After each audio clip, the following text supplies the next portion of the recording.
Hey everyone, this is Tracy Friedlander. You're listening to Crushing Classical, redefining a thriving classical music career.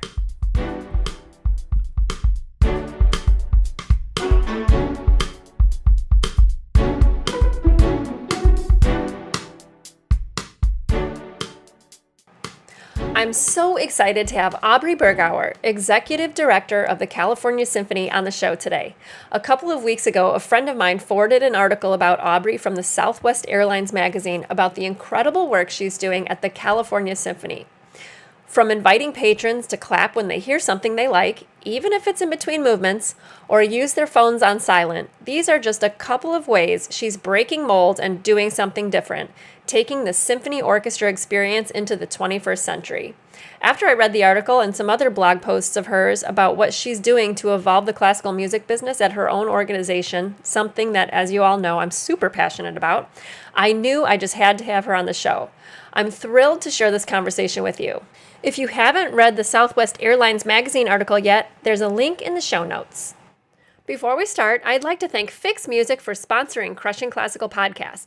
Fix Music is your online resource for high-quality sheet music at great prices. There are some new offerings at Fix available that you'll want to know about. Now there's organ music, a large choral music selection, as well as orchestra parts that you would need for concerts and auditions. And now they are actively working with choral and orchestra directors to help plan seasons. So if you're a program director and you want some help on choosing pieces for your next season, contact Fix Music today through their website. And as always, free shipping on all domestic orders. Check out fixmusic.com for your sheet music needs and use the link in the show notes to receive 10% off your first order. Let's get started. Welcome to the show, Aubrey. Thank you so much for being on. Thank you for having me. This is great. I'm so excited for this conversation. So congratulations on the viral interview that just came out. It totally went viral on Southwest Magazine.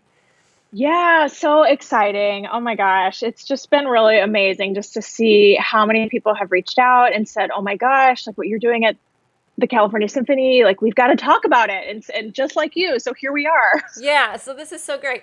So I want to start right with probably one of the biggest questions you get, and also probably controversial a little bit, is what you said at the very beginning. You said a couple of things that you do there, and then you said it was okay to use phones on silent during concerts. So what can you tell us a little bit about that? Okay, so on one hand, it is 2019, people. On the other hand, I also totally understand that this is like this weird, radical, crazy thing. So, Yeah. but this is how this goes down almost always. People know how to behave. And I say this all the time when I get asked this question and when I give talks on this around the country. People know how to behave. It's really not a big issue. So what happens is people arrive at the concert hall and they go find their seat in the auditorium. They usually take their selfie with the orchestra kind of warming up in the background or something like that. And that's about it. It's really not much more than that. And that's what we want to facilitate. We want them, to be posting on social media that they're here, that they're at our orchestra, that they are having a good time and telling their entire network that that's what's going on. Exactly. So we say that's fine. I mean, everybody always says, is it distracting during the performance? Not really. Most everybody puts their phones away at that point. Some people take a few pictures during the performance. We tell the musicians, per the union agreement, there could be photos taken. And that's what happens. It's just really not this crazy, big, distracting deal. And nobody's sitting there like on Twitter the whole time or like something with like a really white glowing background. It's just the people know how to behave. Right. Have you had any complaints from maybe older people who don't really like the idea, or maybe they haven't noticed? That I know of, I have had one super grumpy patron, and it wasn't even about the phone. It was about telling people to applaud when they want. So a whole nother controversial topic. But truly only one person has said to me, if you continue this, I'm not renewing my subscription. But in the context of a growing audience, and over the last 5 years that I've been here, we have doubled the size of our audience. Okay, in the context of that, you can't win them all. So fine, We'll lose one. We've grown by double. I'll take that deal any day of the week. Exactly. And truly what happens more often is longtime patrons as well as musicians in the orchestra say, wow, Aubrey, I see that the hall used to be half empty, and now I see that we're full and there is a different energy, and we're adding performances in response to the demand. I mean, what orchestra gets to say we're adding performances in response to the demand for our product? I like that. That's what people usually say. Like, whatever it is Yeah. that's working, it's clearly working. So it's exciting. It's really exciting. That is so exciting. Oh my gosh, that was one of my questions further on, but now I mean, we'll get to more details about what kind of effect are you seeing. What about that clapping in between though? Because, some people are super sticklers like, no, you cannot clap in between movements. Have you felt like because that's such a stigma, have you found that people are hesitant to go ahead and clap, and do people clap after a solo like in jazz, or like what do they do generally? Yeah, I would say it's not like in jazz where there's clapping during the music while while the orchestra's performing. That's not happening. But at the end of the end of the first movement of a typical Right. symphony orchestra is just such this ebullient ending. And we say in the program book, keep your phones on and silent, clap when you like what you hear, bring your drinks to your seats. We say all that. So we're sort of setting that expectation for the behavior that's okay. Yeah. And yeah, people usually do. I would say, Sunday afternoon is more of the typical traditional crowd, so maybe it happens a little less then, but not a lot. Uh-huh. And there are some performances where even the music director will say, you know it's okay to clap when you like what you hear. And in fact, I mean, there's so many musicians I know who listen to this podcast. Musicians know that this is a relatively new construct, this idea of waiting to clap until the Right. very end of a piece. And so, and my music director, Donato Cabrera, has been amazing and reminding our audience and longtime stalwarts and, all of those people that this is not a radical idea. What's Right. radical is this weird suppression of emotions that we feel. That's weird. So, Yeah. I mean, if uh, everyone's seen Amadeus by now, like people are eating and being rude and do whatever. yeah, It's yeah. And so so great.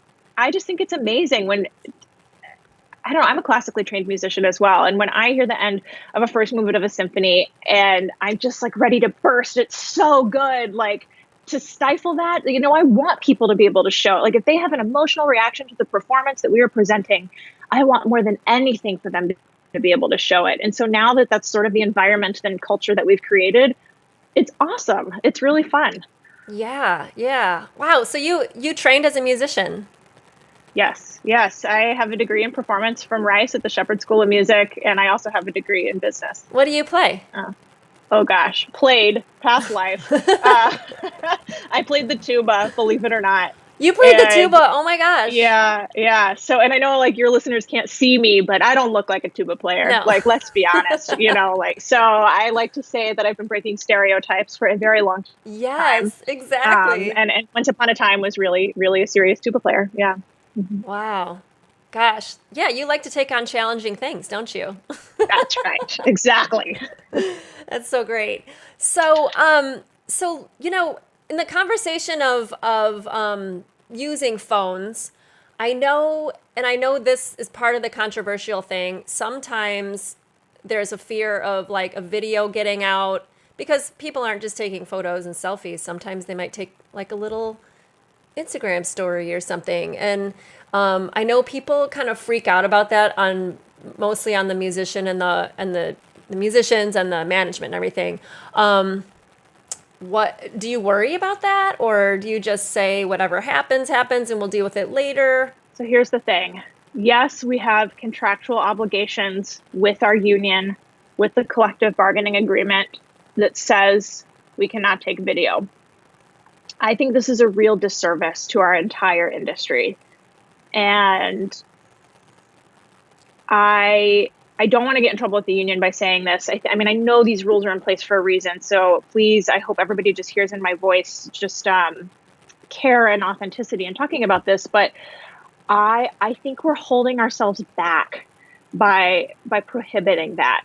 And in the same way that I want people to erupt with emotion when they hear a performance, whether it's after the first movement or after the fourth movement or whenever it is, in the same way I want people to just have that emotional transformation.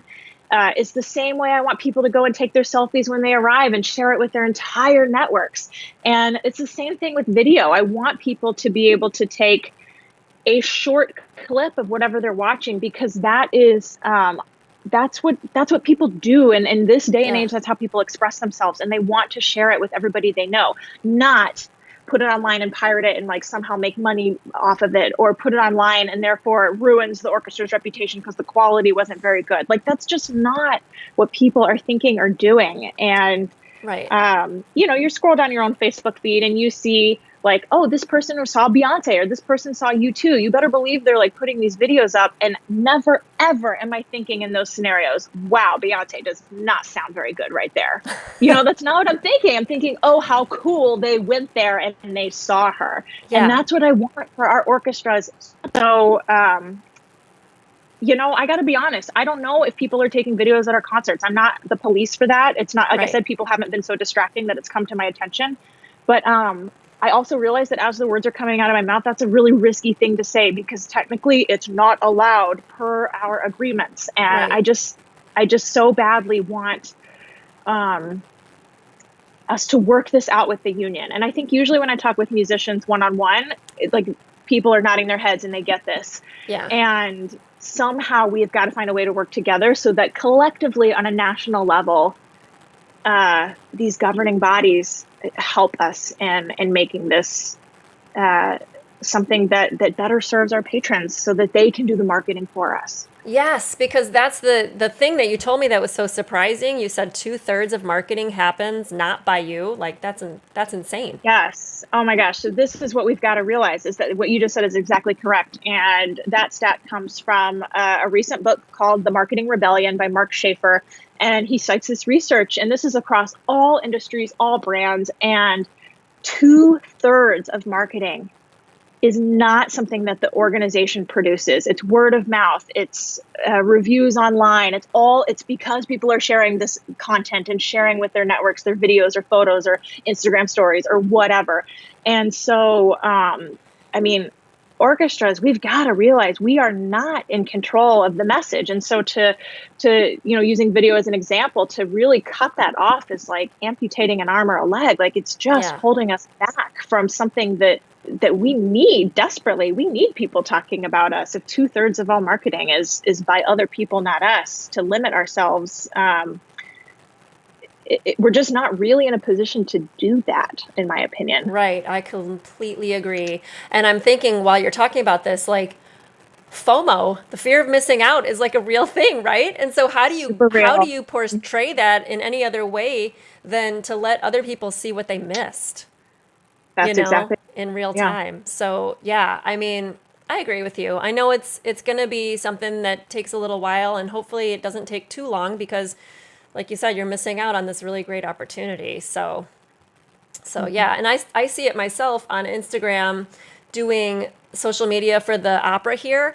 Right around a performance, people are tagging us. People are, they're doing. I mean, they haven't said go ahead and use your phone, but people will video the curtain calls, or and you can hear how excited the audience was, or they're doing selfies with their, all dressed up and everything, and it happens. It happens a lot. So if you encourage it, it's going to happen even more, which is I think fantastic. So you've written a lot about marketing, and you talk a lot about marketing.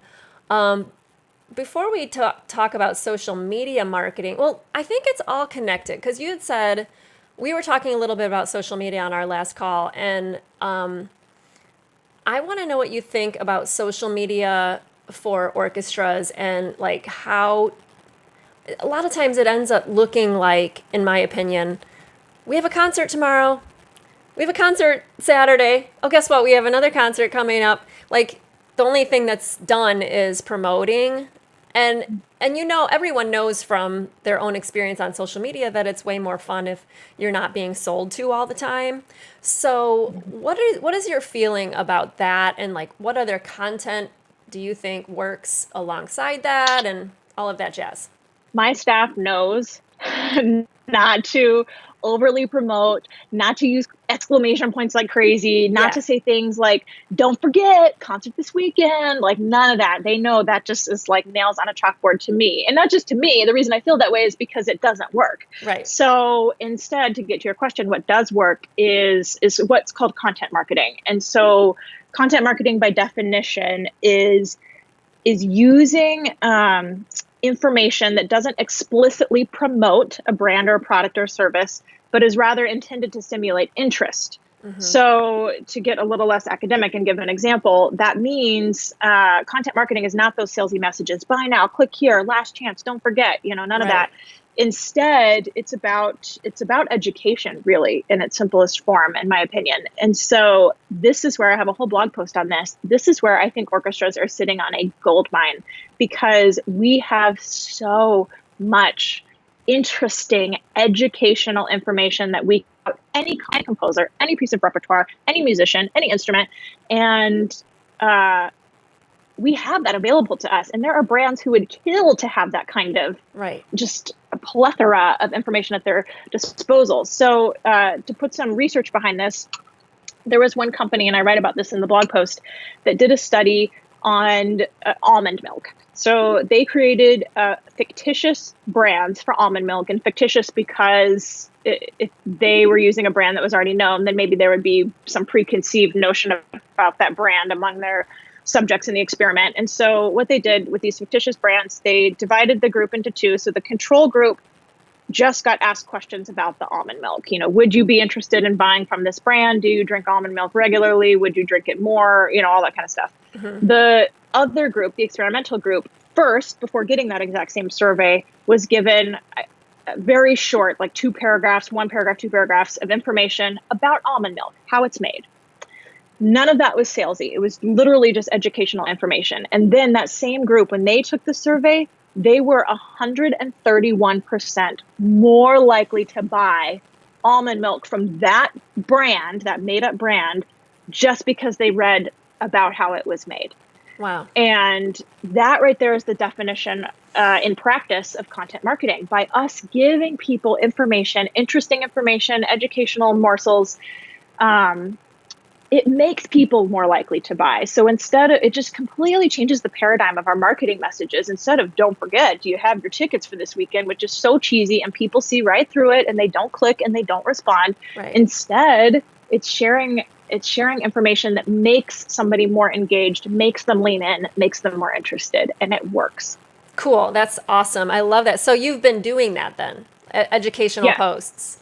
Yes. So, for example, probably by the time this podcast comes out, we will have just finished our season finale concert, which on the program is Bruckner 7 and a world premiere by our composer in residence, Catherine Balch. And I mean, you talk about, this is not the box office home run of the century, right? And so we always do a lot of content marketing, but for this concert in particular, we have had to double down and say, look, not everybody knows who Bruckner is. Definitely not everybody knows who Catherine Balch is. And what can we do to help you use this exact same strategy I just described to help people understand? So, for example, we have blog posts on everything from what is a Wagner tuba.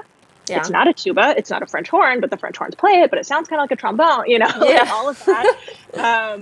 We had posts, both blog posts and social media content about how the percussion section has one cymbal crash. And I saw that one. I was laughing because the comments were really funny and people were engaging with that. That's right. It works. And so, to describe it for everybody, you put the sheet music side by side. The whole percussion part for Bruckner 7 is one page with one cymbal crash. And then by comparison, we picked, a page out of like the 37-page first violin part or something, which is just, totally like congested on the page of just a million notes. Yeah. And, you put these two side by side, and even somebody who doesn't know a lot about music can say, oh yeah, those two things look different, right? Yeah. So just from doing that, all of that is content marketing. It's just sharing interesting educational information. And so anyways, I can go on and on, but man, have we cranked it out for this concert. So many different things and angles we've explored because we have to, because that's what it's going to take to get these tickets sold. And like I said, it really works. It's so great that you know this and that you that you're read up on this too, because I think there's Yeah. social media is there. Yes, it's there to buy tickets, but or to sell tickets, but it's also there for so much more, don't you think?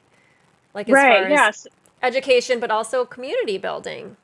Right. So, and I would say in response to that, because I know where you're going with all of this, with all the metrics and like, how do you monetize that and where, Right. like, and I will be the first to say more than anybody, I want to make money.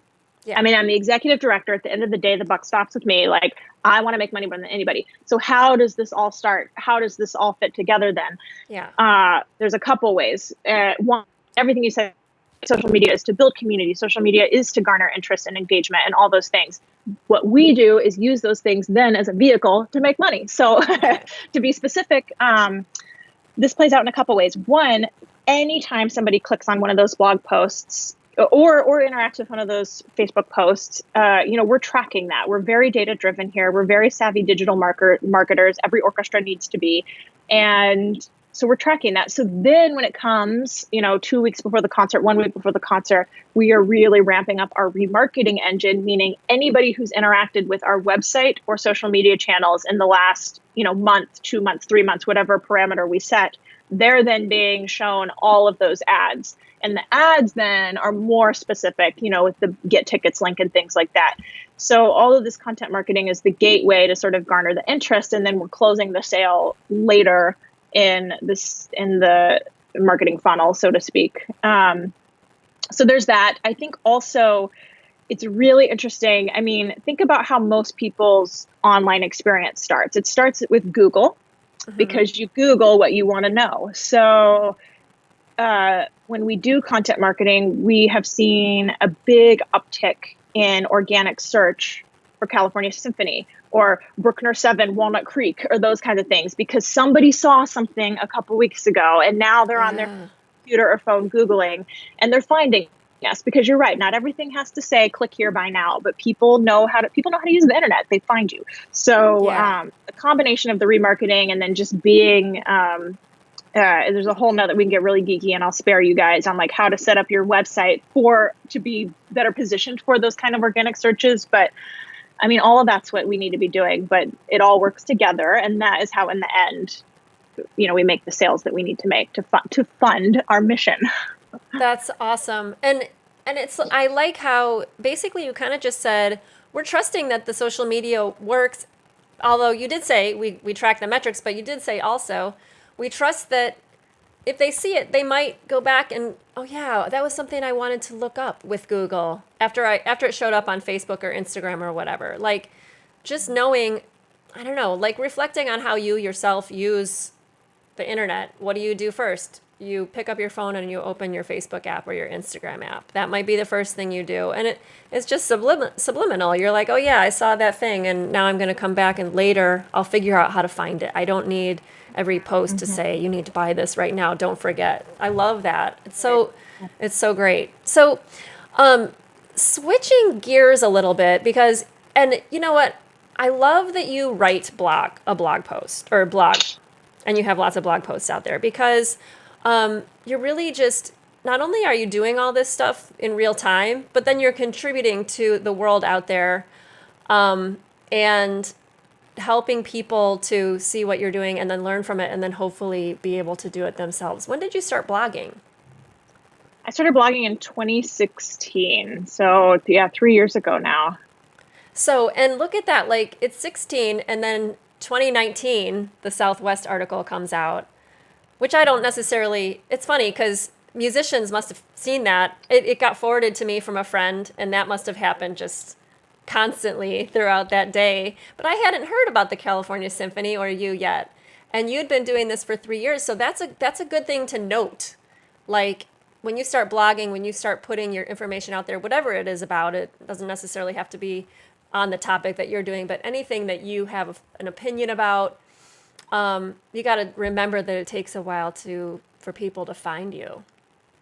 Yeah. But, and that's research based too. I mean, there's research that shows that like there's no real overnight success. I mean, that's just not true. People, it's because they've been working hard or putting themselves out there or whatever this sort of vehicle or engine has almost always been in place for a while before you start seeing sort of the success from that. Yeah, yeah. So it's good to realize that, because I wish more people would be public figures like you're being. Just because it's so important. It's so important. It gives you something to do besides, if we're talking about just musicians, and really I'm talking about myself, right? Because as a horn player, I took a turn in my career where how can I contribute? What else can I do?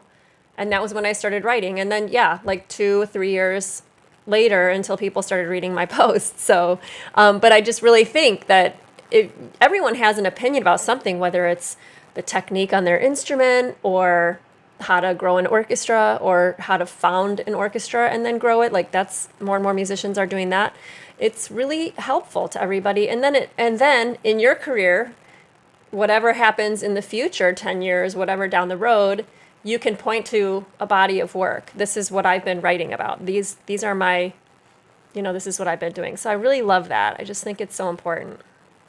Thank you. I think I'll also add to that, if I may. Research also shows that, I mean, yes, it's doing good work. It's putting it out there consistently. That all helps build a brand and a profile and a following, and that's all good. And for me, I talk about, if anybody reads my blog, I talk about changing the narrative of the industry. I mean, this is a big, Yeah. lofty goal here. So yes, trying to get people on board with that. But I think the other thing that's really important to remember, and this was something that has been so intentional in everything I've written, is to help others is also how you do that, how you grow your brand, grow your network, how you grow your scope of influence. And I think so often I see in this industry, so many bloggers write about, it's just a lot of finger wagging, what should be done or Okay. what we need in this field. And I think that's just negativity that's not helping us. And so I've tried really hard to say, this is what we've done. This is how we've done it. Yeah. Just trying to just put it out there and just give it away, because if I'm talking about changing an industry and I'm not helping other people see how to do that, then why bother, So Yeah. Yeah. You're not just pointing to something that's not happening and then not doing anything either. Like, right. Yeah. it's all with intention. I like that. So one of your posts is about, and you have a name for it, but it's kind of the concept of that as musicians, we forget that you don't have a context for what we're doing. Like, you don't think that Bruckner is awesome. You don't, so Yeah. how do you think that affects the classical world? Do you think that's sort of a sort of rampant thing? Yes. So the blog post you're referring to is about biases that are holding us back as an Yeah. industry, and holding our organizations back. And I think there's 12 different biases I write about in that article. And there's two that you're sort of touching on here. One is hindsight bias, and that's the phenomenon that, and this is all humans, not just musicians or arts administrators, but it's the phenomenon that once we learn something, we forget what it's like to have not known that thing. Okay. And that's, again, it's just human nature. We forget. And so what that means is, and especially, I mean, true for musicians, true for people in the office, and especially true on the marketing side, we forget what it's like to have, like, I couldn't even tell you what my first concert experience was like. I just don't remember. And I do not remember being like, I don't remember what it's like to be stressed about what to wear. I don't remember what it's like to not know how to applaud or not applaud. And I don't remember what it's like to hear a composer name and not have any clue what that name means. Like, I just don't remember that, Right. And so,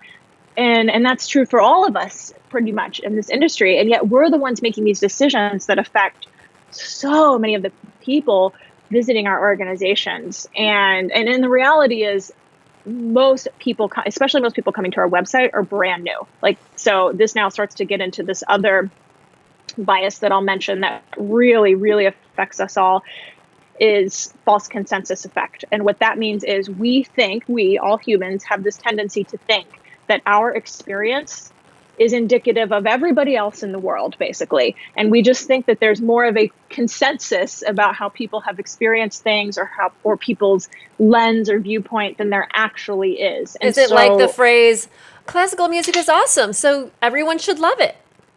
Yeah, exactly. And Yeah. I think, when we talk about then, continuing to use the website as an example, the people making decisions for that website, we so often assume that we're designing for subscribers or longtime patrons or donors. And this goes back to why being data driven is so important. At the California Symphony, for example, 80% of our website traffic is from brand new people. Not Wow. like new first time concert buyers, like brand new people, never been to our website before ever. Wow. 80%. And That's so if huge. I assume it's huge, if I assume that everybody knows quite a bit about classical music, or even if I assume that people are by and large like our subscribers, that's really the false consensus effect playing out. And it's not true. And therefore it's not serving that group of people that we're having to design for. So hindsight bias, false consensus effect, those are two big ones that I just think make our jobs very difficult. And then I'll wrap Yeah. this up by saying the good news about bias, though, is that to be aware is the first step in overcoming it. And so much research also shows that just by being aware of these tendencies, like automatically, if you're willing, your brain will help you identify and help you, shift your thinking pretty quickly. So that's the good news, is that they are very overcomable. And you Yeah, shifted things on your website for that concept, right? Like the way you titled concerts and things like that. Yeah, we learned from some focus group research we did. Is called the Orchestra X project. We learned, and it was that focus group discussion group was completely new people who had not previously been to the symphony. And the very short version of this project is these new people came to a few concerts, and in telling us about it afterwards, we learned, not everybody even knows what the names of the instruments are. So again, hindsight bias, I can't even fathom what it's like to not know the names of the instruments in the orchestra. Right. They told us what you just mentioned, that the title of the concert really mattered to them. So when you and I go to the symphony, we don't look at the title of the concert, we look at the repertoire. Like I'm almost certain that's how we decide if we want to go see that program or not, right? Yeah. But for the new people, they were like just this goes back to why educational information is so important. They were just searching for any bit of information that could give them some sort of clue, like what this performance was about. Oh. And so they told us, the title matters. We're trying to, and like calling it season opener or season finale is not going to cut it, because that doesn't really tell them anything about the concert. So that was just really eye-opening for me, a huge mind shift. If you go to our website, everybody can see that, there's a lot of that. And instead of, a whole paragraph describing what the concert's about, it's bullet points, boom, boom, boom. This is what's interesting about that concert. They told us, like, some people went to Wikipedia to try to learn about this stuff. So now we just import the Wikipedia articles to each piece of repertoire, because for newcomers, that's a really trusted source of information. So no, it's not scholarly program notes, it's Wikipedia, but for that group, it's really working. And then again, we can see in the data that, it's really made a shift in how many people are then moving from those concert landing pages onto the sales path. So we can see, okay, it's working. So again, just helping people learn, whether it's content marketing, whether it's a website redesign, it's just so important to what we do, because as we know, this stuff is just not taught in schools anymore. And so to assume that there is sort of a quote unquote basic level of understanding is not accurate on our part. It just doesn't exist. Right. So you said you had a focus group, and I know you have an article about it, the Orchestra X project, but what was that like when you contacted newcomers, where you probably said, like, I want you to be brutally honest. I want you to really tell us. Like, how many people did you get, and what was that experience like?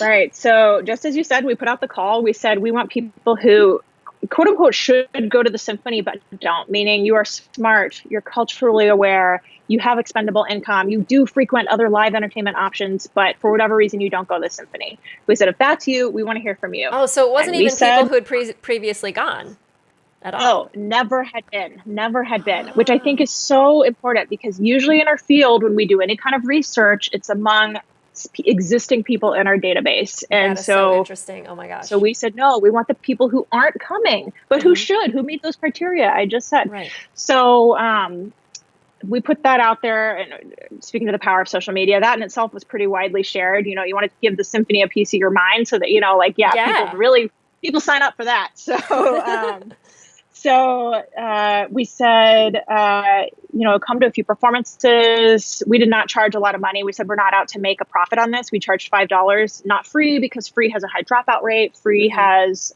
no value. Right. And but we wanted people to go through the sales path because that's part of the experience. So they got a special link or something like that?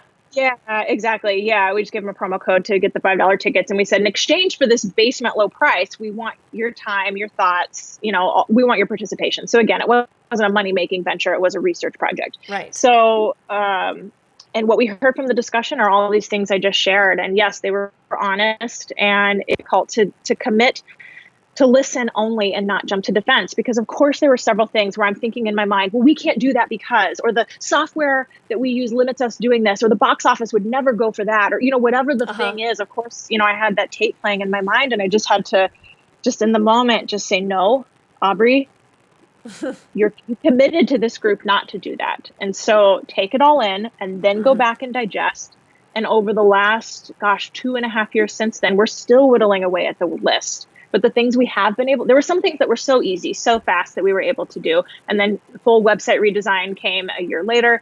And then now, like I said, here we are 2.5 years later and still chipping away. But man, talk about going for the money. The revenue has followed, because it's amazing what happens when you go to your audience or desired audience, ask them about what you should be doing and have them help you design the experience and then do it. It's not rocket science. It works. Right. That's so awesome. That's so inspiring too, that you just went for it. I think that's a little intimidating, to say, we want to hear from you, even if especially because you've never been. There's in every market, you're looking at people like, wait, you have money, you go to the theater, you go to the ballet, you do this, you do that. Why aren't you coming here? I want to know. That's right. So I love it. That's so smart. It's so smart. So speaking of new audiences, and I know that was sort of a title of one of your, I'm just like going through all your articles because I'm like, that's okay. Yeah. The one that where you were like, it was sort of catchy because it was like, everyone thinks they have a new audience problem, but what they have is a retaining audience problem. So tell us about that. Oh, this is one of my favorite things to talk about. Okay. I get so fired up about this. So nationally, the statistic for the orchestra industry is that 90% of first-time attendees never come back again. Wow. 90% of first-time attendees never come back again. That is mind-blowing. And that statistic is a little old. So nationwide data, I don't know if it's changed since then, but the reality is, even if it shifted a little bit, the vast majority of people who come do not come back. And I always encourage orchestras whenever I talk to them and give this talk around the country, look at your own database, see what your own data says, because it's not going to depart from that number that much. So we've got to realize as an industry, we don't have a new audiences problem. Just as you said, we are collectively excellent at attracting new audiences and pretty good at attracting younger audiences too. Wow. Where we collectively really, really struggle is getting them to come back again. And so retention has just become a huge, call it whatever you want, a soapbox issue, a passion project, a strategic initiative. Whatever word you want to put to it, it just matters. And so what we have done here is built an entire audience retention plan and audience development plan around people coming back. And so to try to keep it brief, what we do is no matter who you are, no matter what segment you are, whether you are a first-time attendee or a repeat attendee or a new subscriber, returning subscriber, or a donor, or, wherever you fall sort of on the spectrum of engagement, we have a plan for you. And that plan involves how do we get you to the next level, so to speak. Mm-hmm. And those, it's really disciplined, each of those plans. And what's so important to know is not just what we do, but what we don't do. And what we don't do is we do not solicit for a donation until somebody is a second year renewed subscriber or higher. Wow. And Yeah, that's usually the reaction. Usually people are like, "What? My mind is exploding right now." Because well, and a lot of times it's a knee-jerk reaction of, "Well, how are you making money? How are you soliciting? I mean, how are you getting your Yeah. donation goals for the year?" Yeah. And I started this call by saying we've nearly doubled our audience size and nearly quadrupled our donor base. It's like through having discipline and having restraint, we have um, really excelled and in fact defied the trends of the industry. And so, I love like I said, I that. could talk about this forever, but yeah, by being disciplined and having a strategic approach and not asking too soon, Yeah, you can because build an actual relationship. right, as a person, as someone who's marketed to every day, all day on ads and everything else, like it feels weird to be asked for money after you just got to the concert, like for the first time. It's like, That's come right. on, lay off me. I just want to go and hear a That's right. concert. And So, there are reasons we do that. I mean, there are some people who do make that donation, whether it's out of guilt or whatever. And so we tend to think like, oh, see, it's working. The data shows that some people are giving, and this is a revenue stream for us. But we now have 5 years of data that says no, there's way, way, way more money the other way.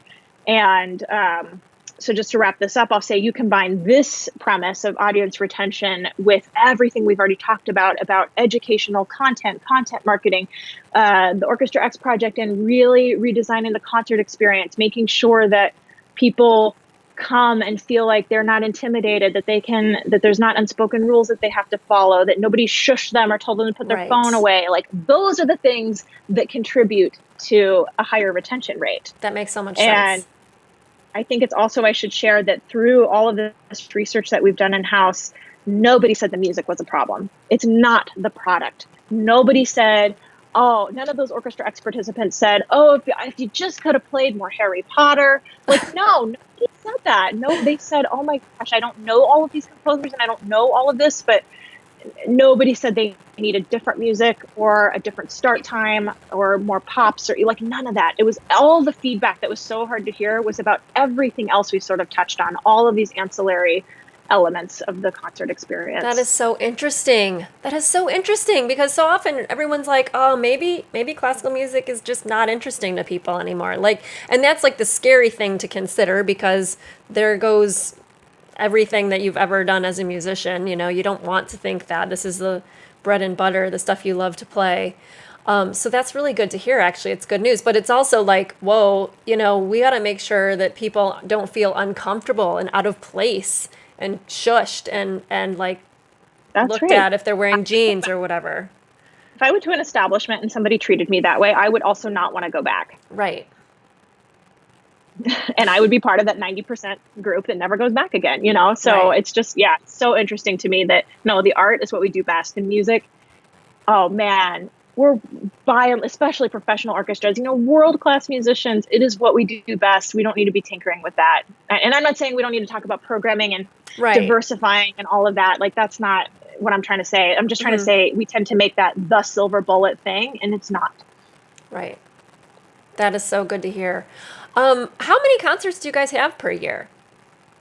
Oh gosh. Okay, we're a small regional orchestra. We do Yeah. 5 sets a year. They're doubles. So Saturday, well, next season expanding into everything is Saturday and Sunday. So again, adding performances. Yeah. So 5 concerts per year, per season. Okay, this Mhm. is really good to hear because my next question was going to be about smaller, lower budget. I work as both a player and as the social media person for the opera here, and I wonder that, like, there was an opera in October, and then there was an opera in January and April, and there's like a lot of downtime. So, people get really excited after that Carmen. They were like, yes! And then for some reason, Tosca just it didn't sell as much as Carmen, and everyone's scratching their heads like Tosca is such a masterpiece. What's going on? What Right. happened Yeah. there? And so it's just curious, like how do you keep the buzz? How do you keep that momentum going in between? And since you have only 5 concert series, you probably have some ideas about that.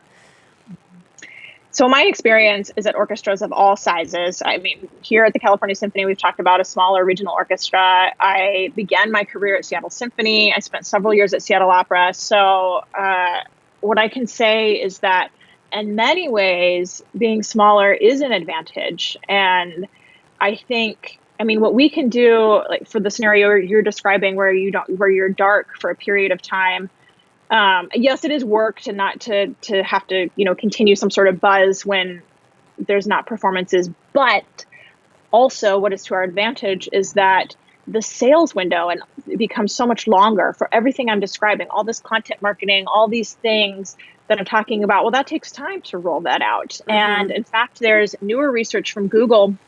They recently did a digital path to purchase study, a massive data set. I mean, it's Google, right? So massive data set of entertainment buyers.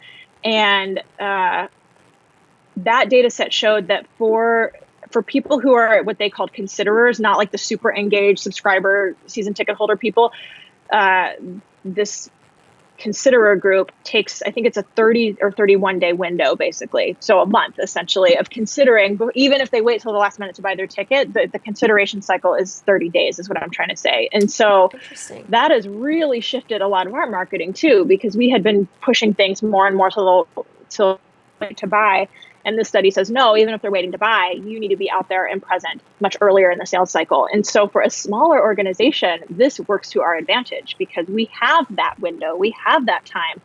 Geez, we could be talking about Tosca for 2 months if we wanted to. There's enough out there that we could be doing. Yeah. So in that way, smaller orchestras really have an advantage. And I think that's where it gets a little more difficult at a larger organization when you have a different concert every week. Yeah. It's a blessing and a curse. I mean, for both sides, right? A bigger organization, you're always top of mind. There's always something new to talk about, So of course there's advantages there too. But but I don't think being small means it's a disadvantage. I think it means it's just different. But that means that as a larger organization, maybe you have to consider promoting or doing content marketing about concerts that are further ahead than you might normally think, but maybe not too much. There's probably some kind of window where you don't want to promote Christmas in like before Halloween, or whatever. Right. Yeah. There's that too.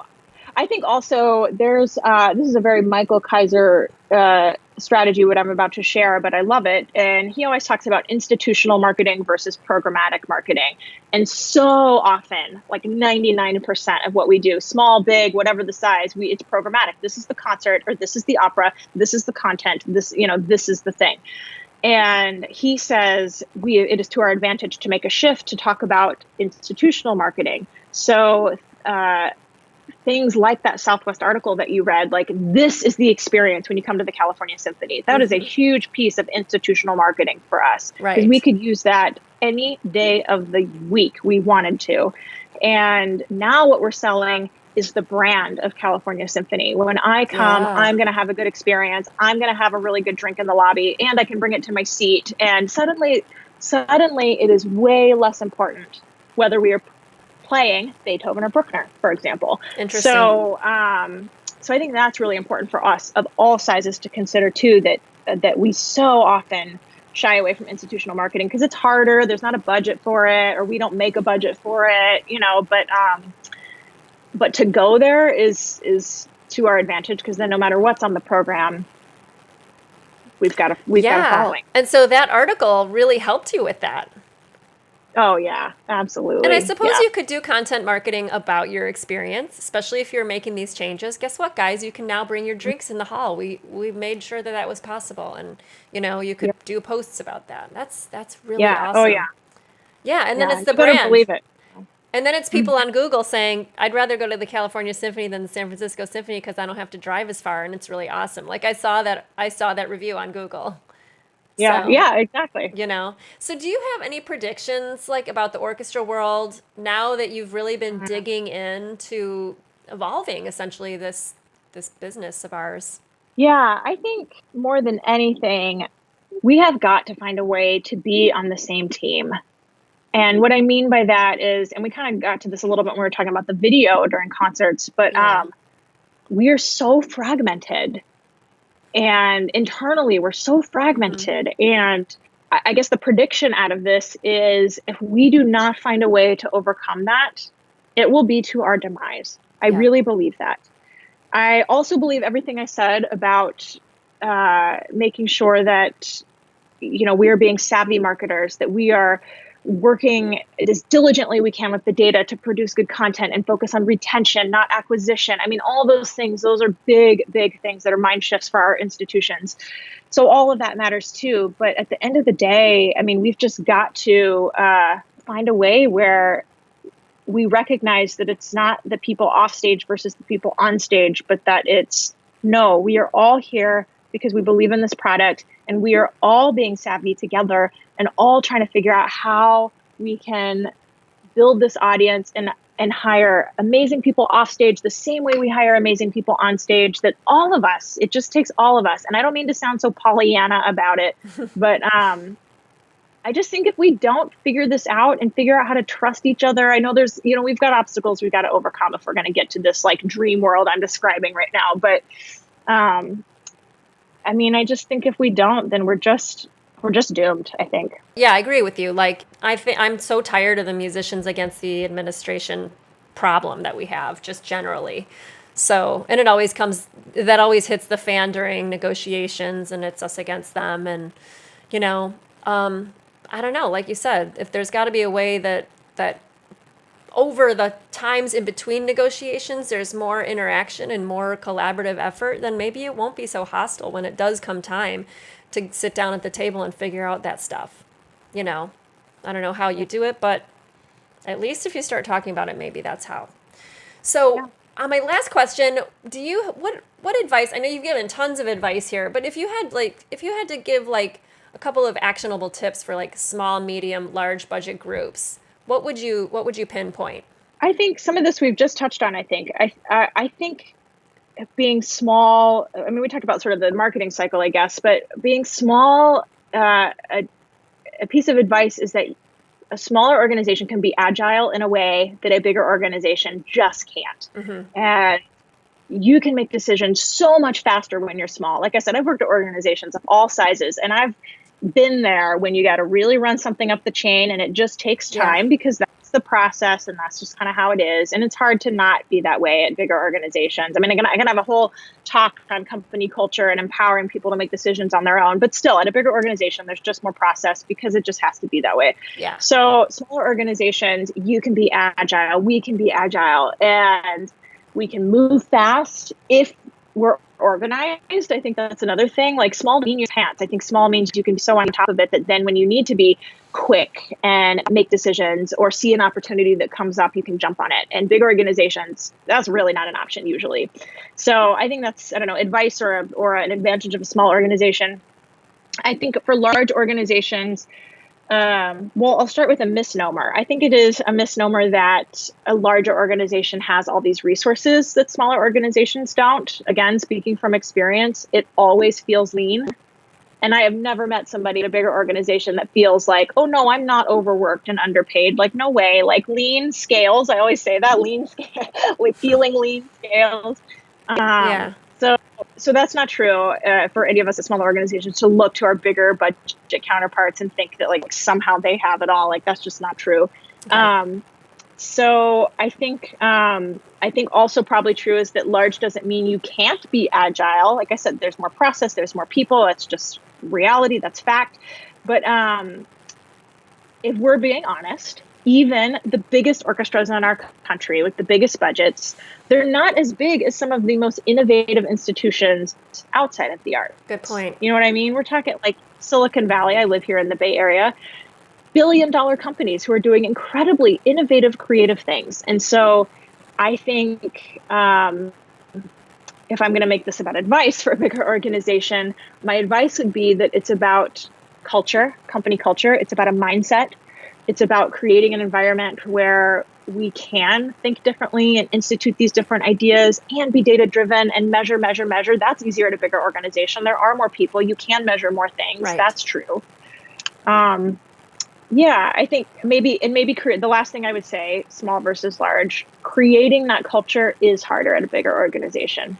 You got a lot more people to rally along with you. Right. Whether that's staff, board, size of the orchestra is generally roughly about the same, but staff and board, especially much bigger at the larger organizations. Yeah, it's harder to make a shift in company culture. When I came here, I got to pretty much make it top down because it's a small enough organization where we can do that. So another advantage to being small. But anyways, hopefully there's advice in all of that I just said. Definitely. And I think one of the things you really busted here is that small is an advantage and does have lots of advantages, maybe not in some ways, but in a lot of other ways. And it gives hope to the so many different small and medium-sized orchestras who would like to see this kind of change, especially the kind of change you've produced there, like some incredible results. And I'm gonna link your blog and all of this stuff in the show notes so people can read it and share it some more and learn from you, because I just think it's fabulous, and I'm so grateful that you've come on the show today.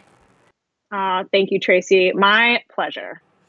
I'm Tracy Friedlander, and you've been listening to Crushing Classical Podcast. You can follow Crushing Classical on Instagram and Facebook at Crushing Classical. If you haven't yet, you can go to Apple Podcasts and subscribe, rate, and review. Your review helps others to find these conversations. Thank you so much for listening.